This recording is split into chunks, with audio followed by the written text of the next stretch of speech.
Hey everyone, welcome back to Steel City Sports. Apologize for the long hiatus, but we are going to get back into the full swing of things here on the channel, and we're going to look at Week 5 in the NFL, and I'm going to be predicting every game. I plan on doing these predictions for the rest of the year.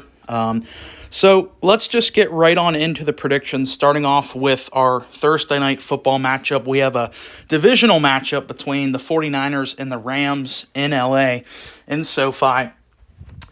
I'm going with the Rams here. They have more momentum. The Niners are coming off of an ugly loss to Jacksonville.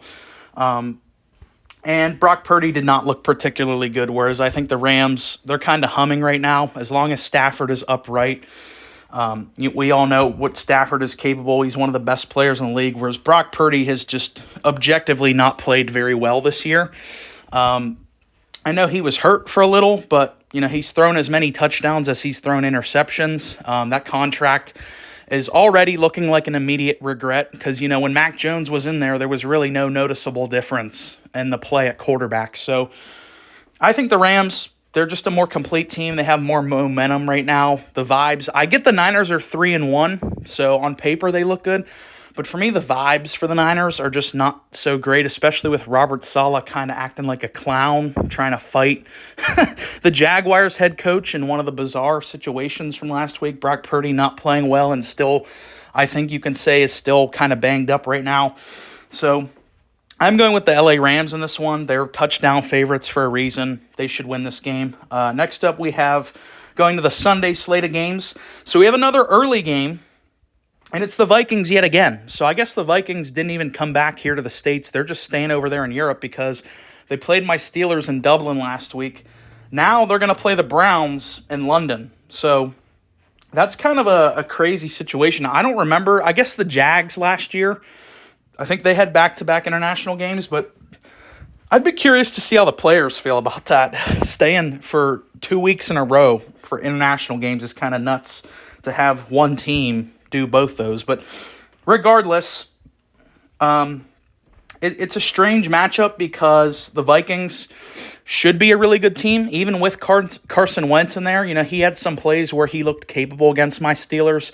Justin Jefferson was legitimately open on every single play against my Steelers. No real surprise there. So even though the Vikings didn't win against my Steelers, I still think that they're a capable team, whereas the Browns, who the fuck knows what's going on with the Browns right now. I get it, they beat Green Bay a couple weeks ago, but they're now going with Dillon Gabriel as the starting quarterback, which I don't see. When Dillon Gabriel came out of Oregon last year, I didn't see Dillon Gabriel as a NFL quarterback. I just never saw that, and maybe some of that has to do with his size. But I was really shocked that he was a third-round pick. I didn't even view him as an NFL guy. So him going up against that chaotic, destructive Vikings defense, I think, is a recipe for disaster for the Cleveland Browns. Even though they've had some standout moments like beating Green Bay, it looks like they've hit on Quinshon Judkins, getting the run game developed. He had a really good game last week. But Carson Wentz, I think, is capable in this offense. Even though they didn't beat the Steelers, I think he's a significant upgrade over J.J. McCarthy. So I'm going to roll with the Minnesota Vikings to right their wrong from last week and at least get one international win this year. Next up, we have the Dallas Cowboys going to New Jersey to play the Jets. I think this honestly could be a sneaky win for the Jets here just because the Jets are 0-4. So you just look at that, you think they're really bad, but they've been a scrappy team. They've been competitive. They've at least been in games. They almost beat the Buccaneers. So I think the Jets are better than their 0-4 record. However, the Cowboys, just looking at how their offense has been playing, especially last week without CeeDee Lamb, really impressed me. And I was hypercritical of the Cowboys hiring Brian Schottenheimer in the offseason. I thought it was the worst hiring of the offseason. I ranked Brian Schottenheimer as the worst head coach going into the NFL. I'm willing to admit I was wrong on that. It actually just turns out Brian Schottenheimer kind of knows what he's doing. They were drawing up plays. Dak had an incredible game against the Packers. The Packers are supposed to have this elite defense, especially after getting the Cowboys past guy and Micah Parsons. And, through the first 2 weeks, it looked like Green Bay had the best defense in football. Dak was carving them up, and that was without CeeDee Lamb. Dak looked really fucking good against the Packers defense, which has got a lot of playmakers on it. And George Pickens fit right into that number one receiver role, had his best game as a Dallas Cowboy against the Packers. So I think the Cowboys, I know their defense is really bad, but if Dak Prescott and George Pickens are going to play like that, if Schottenheimer's going to perform like that from a coaching standpoint, I don't think the Jets can contain this Cowboys offense with how they're playing. So the Cowboys, they're one of the bigger surprises of the year because I thought they'd be a full-blown train wreck. And if you look at the record 1-2-1, you could say it's pretty bad. But if you've actually just watched the Cowboys games, they're a competent team. Like, they were a CeeDee Lamb drop away from beating the Super Bowl champion Philadelphia Eagles in the first game of the year. They probably should have beat the Packers, but they ended up tying with them. Like, I think the Cowboys are actually kind of a capable team, and especially when they get CD back, maybe they could go for a wild card push. I don't know, but I have them beating the Jets. Not super confident in that one. Like I said, this could be a sneaky Jets win just because I think the Jets are better than their record, but I like the momentum of Dallas right now. Give me the Cowboys. Next up, we've got the Denver Broncos versus the Philadelphia Eagles in Philadelphia. So, obviously, the Denver Broncos just absolutely pummeled the Bengals on Monday Night Football. I don't really take a whole lot away from that game just because the Bengals right now are an absolute laughingstock of the NFL. We know how bad their defense is, and now that they don't have Joe Burrow, their offense is basically as good as their defense is. So you could make an argument right now in Week 5, the Bengals are the worst team in the NFL, especially with how horrible their offensive line has played. The Bengals are a fucking train wreck. So the Broncos beating up on the Bengals, like 28-3, that doesn't really do a whole lot for me. Like, I don't take a whole lot away from that. That doesn't really change how I feel about Denver. I'm still not a big Bo Nix fan, and I know going into this year, everybody was ready to crown Bo Nix a Hall of Fame player after his rookie season, but I just think it was a lot of smoke and mirrors, and, it's not like he's played bad this year, but I just don't think Bo Nix is some elite quarterback like some people were acting like he was. The Eagles, though, the Eagles have been a weird team this year because they're winning, but it seems like there's always drama with this team, and I think a lot of that stems from A.J. Brown, and I think he's handled the media kind of well. Like, A.J. Brown hasn't come out and, like, directly flipped out, but there's been rumblings from, like, the locker room that A.J. Brown is pissed because he's not getting the ball. If you have A.J. Brown in fantasy, you know that, because I think he's only had like one game above 6 points this year, which is a fucking disaster if you're a fantasy player. I don't know. I don't know. We're going to have to make a separate video just about the Eagles, especially also their defense has not looked very good. Their secondary outside of Quinyon Mitchell is really bad right now. Keely Ringo and the dude they got from the Giants, Adoree Jackson, like, those guys don't know what the fuck they're doing in coverage. So I don't think this one is like a foregone conclusion. I don't think the Eagles are as good as their record says. I don't think they're as good as a 4-0 team. They don't look anywhere near as dominant as they did last year in their Super Bowl run. Saquon Barkley hasn't really had the massive impact he had last year. It's not like Saquon's been bad, but coming off a 2,000-yard season, he's significantly regressed from what he was just in terms of his production from last year. I'm still going to roll with the Eagles. It is in Philadelphia. You still got the tush push. But I don't know what to make of the Eagles right now. They say winning cures all. So right now, things are good, but if the Eagles start losing some games, you could see things blow up pretty quickly, especially with the whole A.J. Brown situation. I'm going with the Eagles. Don't love it. Next up, we have the Houston Texans going to Baltimore to play the Ravens. Two teams that are 1-3. If you would have told me that before the season started, I would have laughed in your fucking face because I picked both these teams to win their divisions. I even said the Ravens could go like 15-2. Like, that's how high I was on the Ravens going into this year. And this has been an absolute nightmare season for the Ravens. Outside of like Lamar getting injured, this is kind of the worst case scenario for the Ravens. And it really stems from their defense. The Ravens defense is absolutely atrocious right now. Their best D lineman, Matabuke, I think is going to be out for the year now. He's got a neck injury.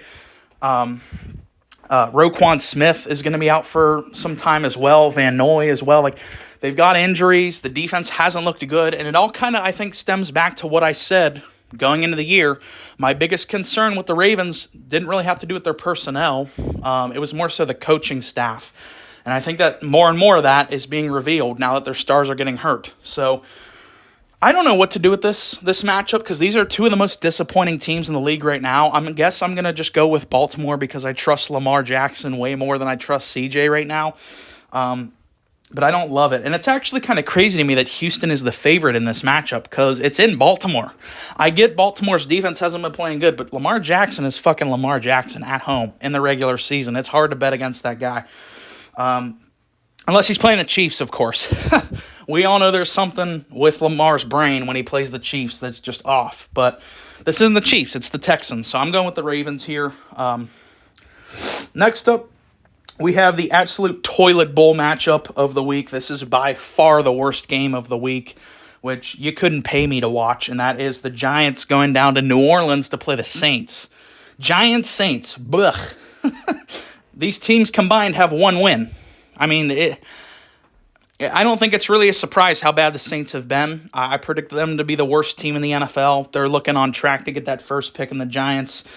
Not a whole lot of... I know they just beat the Chargers, but in order to beat the Chargers, they also had to give up Malik Neighbors, really their only high-end offensive weapon. I think he's going to be out for the season now. So you beat the Chargers. I think that more so had to do with Jackson Dart. Like there was no tape on Jackson Dart for the Chargers to really examine.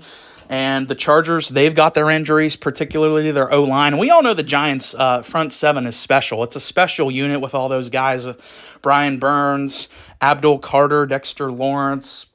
You know, like we know that the Giants' front seven is going to be a disruptive unit.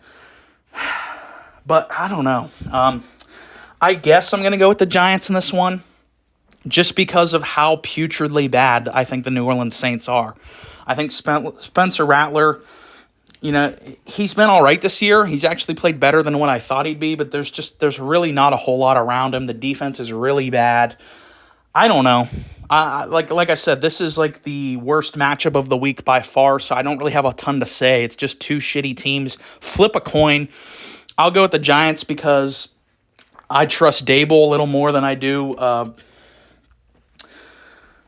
who's the Saints head coach? I know Kellen Moore. I don't know why I blanked on that, but I like Kellen Moore, but he's obviously very young in his head coaching tenure. I think I'm a little higher on Dable than most other people. So let's just see with this game. I'll go with the Giants. Next up, we got Raiders and Colts. I'm going with the Colts here. The Colts have been really the surprise of the season. I predicted the Colts to be dreadfully bad this year, and really a lot of that had to do with what I saw from them last year, with Anthony Richardson at quarterback and with Joe Flacco. Even like everyone thought last year when they were going to put in Flacco that he was going to turn things around, but actually Joe Flacco played pretty bad for the Colts last year, and they ended up going back to Anthony Richardson. Well, it turns out maybe just Anthony Richardson and Joe Flacco are that bad because they get Daniel Jones in there, who was a disaster with the Giants, but now looks pretty capable. He's actually been pretty damn good with the Colts this year. And Daniel Jones could just be the next guy in line of those journeymen that look like a bust. Then they find the right situation, they pop. I'm looking at guys like Baker Mayfield. Bounced around the league, found a home in Tampa. Now Baker Mayfield's regarded as a great player. Same thing with Sam Darnold. Bounced around. He's having a pretty fucking good year with the Seahawks. Daniel Jones could be the next guy in that line of journeymen who find the right situation and they hit. Because he's looked really, really fucking good this year. And maybe I underrated their weapons. You know, I've been critical of their receiver core in the past. I've been critical of Chris Ballard, the GM, about his picks. But right now, this Colts offense is humming. Jonathan Taylor, you know, he's making a case right now to be the best running back in football. Tyler Warren from Penn State, absolute fucking monster, looking like the second coming of Brock Bowers. So I like the Colts a lot right now. They're humming. I'm going with the Colts here. The Raiders, I don't really trust the Raiders right now with how bad Geno Smith has played. Geno Smith has just not looked good this year. He's thrown more interceptions than he's thrown touchdowns. Ashton Jeanty actually had his first breakout game against the Bears. He looked amazing. Like he looked like the guy they picked him to be. But if you just look at him for the season as a whole, has been very inconsistent.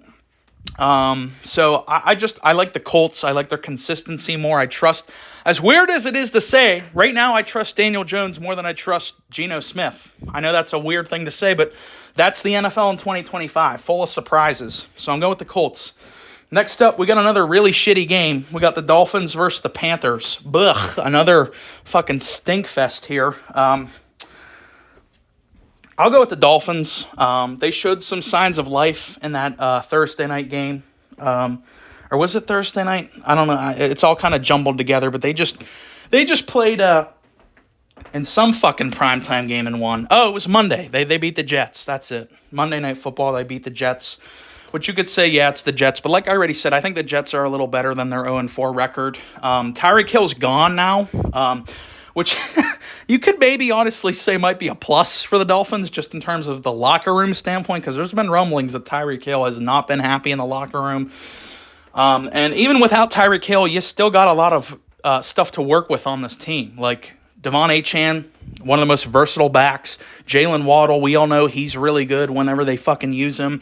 Darren Waller off his fucking couch had 2 touchdowns against the Jets, so apparently he's like back to prime Raiders Darren Waller. Their defense is still really bad, but it's Carolina. Like I just, there's really not a whole lot to say with the Panthers. They've been bad, and I thought the Panthers might be like a sneaky competitive team. Now they're just more of the same from last year, the first half of last year, where they're just bad.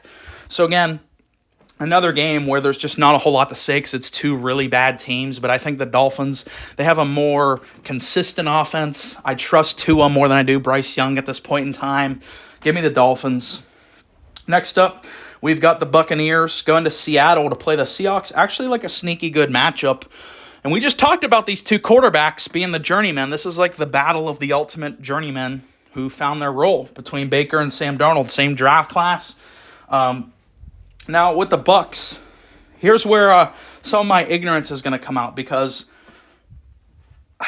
I'm not 100% sure on their injuries. Like, I don't know exactly. Like, I haven't been following the Bucks injury report enough to know who's going to be playing this game. Like, I know Mike Evans is probably not playing.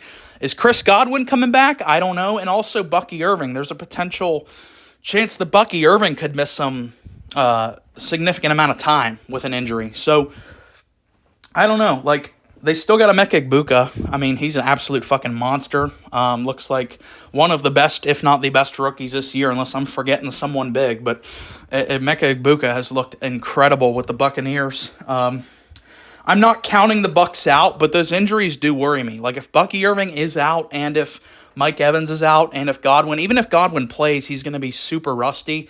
Whereas Seattle, they're kind of humming right now. They're playing really good football. They're a young team. They're healthy right now. Darnold's playing really good. It's in Seattle. Give me the Seahawks here. Moving along, Titans and Cardinals. Give me the Cardinals. It just kind of goes to what Cam Ward said about his own team. They're ass right now. That's a direct quote from Cam Ward saying about his own team. They're ass. They're horrible. And I don't really think it's that much to blame about Cam Ward. It's just there's not really a whole lot to work around. The offensive line is really bad right now. The defense is not playing to the level at which I thought it could. You know, the first half of last year, their defense actually looked pretty good. It's just, you know, Will Levis was playing them out of games, whereas this year their defense has looked fucking horrible. It's been eviscerated time after time. Calvin Ridley hasn't fucking done anything. As a fantasy owner of Calvin Ridley, that guy needs to pull his fucking head out of his ass. The Cardinals, they're a decent team. You know, they're nothing crazy. They kind of shot themselves in the foot with that Seahawks game on Thursday night last week. They probably should have won that game, but Marvin Harrison Jr. with a weird fumble that was returned for a touchdown. So they make some boneheaded mistakes, but the Titans right now are a fledgling dumpster fire, so I'm going to go with the Arizona Cardinals. Next up, we have the Washington Commanders going up against the Los Angeles Chargers. I'm going to go with the Chargers here. To me, it doesn't really matter, even if Jayden Daniels does play in this game. I don't know if Jayden Daniels is going to play in this game because it just lists him as questionable. He's missed the past couple of games, and I think the Chargers, they're going to be well motivated to bounce back after just kind of a humiliating loss to the New York Giants. I think Amarian Hampton has finally now arrived as the guy that I thought of him as. Whereas I said Amarian Hampton by the end of the year, you could look around and he could be a top 10 running back just because we know how Harbaugh's philosophy is in building a football team, how much he emphasizes running the football. And the last 2 weeks, Amarian Hampton has really stepped up despite the injuries to the Chargers O-line, Justin Herbert. A lot of people still say Justin Herbert is in that, a clear candidate for the MVP this year. And the Chargers defense has been playing really good as well. So I'm going to roll with the Chargers here against the Commanders. Because even if Jane Daniels does come back, he's going to be not at 100%. So give me the Chargers to bounce back after a bad loss to the Giants. Next, we have the biggest spread of the week, the Lions versus the Bengals. There's a reason why the Lions are favored by 10.5, because this game is going to be an absolute slaughter. Jake Browning. What the hell happened to Jake Browning? 2 years ago, Jake Browning came in, was actually a competent player for them, kept them alive. They still finished, I think, 9-8 that year, despite Burrow missing half the year, because Browning was a capable backup. What the fuck happened to Jake Browning? And maybe it's just because their O-line is that bad. Their O-line has always been an issue, but it feels like this might be the worst iteration of the Bengals' offensive line. It is really, really bad. Jake Browning has been a fucking disaster ever since he took over the starting job for the Bengals. Chase Brown's been an absolute fucking dud this year.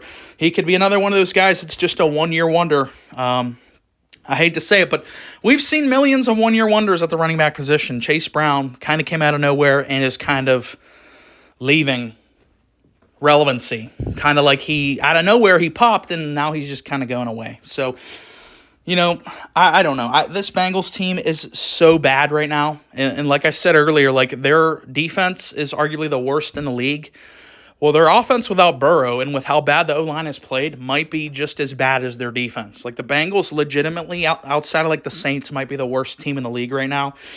Going up against Detroit, which, despite losing Ben Johnson, which was my biggest worry for Detroit this year, doesn't really seem to matter. They're still rolling teams. Amon-Ra St. Brown having a fucking monster year right now. Jared Goff playing at a high level. Give me the Detroit Lions. Not really a surprise. I mean, they're over a 10-point favorite in this game. I think you'd have to have a cinder block where your brain should be if you'd go with the Bengals on that one. Moving on. Divisional matchup in the AFC East between the Patriots and the Bills. I think this game could be a little more competitive than what people are thinking, because the spread is 7.5. The Bills are favored by 7.5. I think the Patriots could honestly keep it closer than that. And the Patriots, they're a younger team. They make some boneheaded mistakes, especially when they played my Steelers. They kind of just gave the game away with reckless turnovers. So if they just take care of the ball, Drake Mays actually played pretty well this year.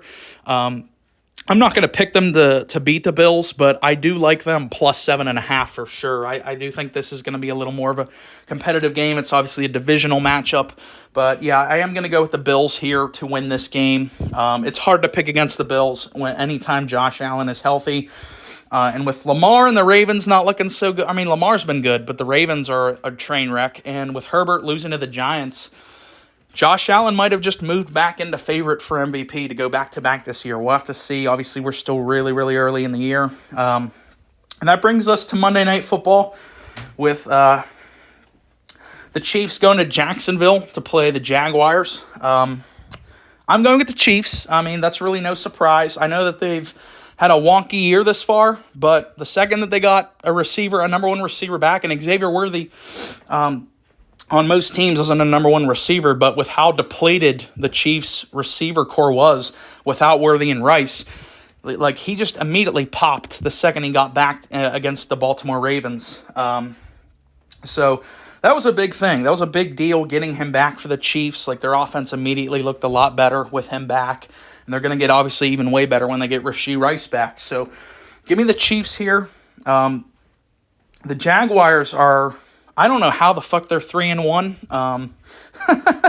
That's kind of crazy to me, how crazy this is. Because Trevor Lawrence isn't even playing good. And if you would have told me the Jags started off 3-1, I would have been like, oh, well, Trevor Lawrence is back to his 2022 self where he looked really good and, Travis Hunter and Brian Thomas Jr. are killing it.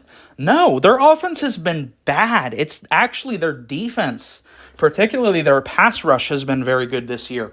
So I don't know. I just, my philosophy, if you're a longtime listener of Steel City Sports, if you've listened to me do these weekly prediction videos, I always say that I'm never really going to pick against the Chiefs in a football game. That doesn't mean they're going to win every game, but I don't feel confident picking against them in any football game where Mahomes is healthy. That's how highly I think of the Chiefs operation. Give me the Chiefs in this one. And then, of course, we have 4 teams on a bye this week. We have the Falcons, the Bears, the Packers, and my Steelers on a bye. So that's going to do it for the Week 5 predictions. Let me know how your team's doing this far throughout the NFL season, and let me know what you thought of my takes. Let me know if you're making any big bets this week, any big parlays. Drop them down in the comments, and stay tuned for more videos. We're going to be pumping more out now that I'm off my hiatus or vacation, whatever the fuck you want to call it, but we're back. Steel City Sports is back. We're going to be fully rolling, full steam ahead. I'd even like to do some college football stuff, but if you made it this far in the video, appreciate listening. Please like and subscribe.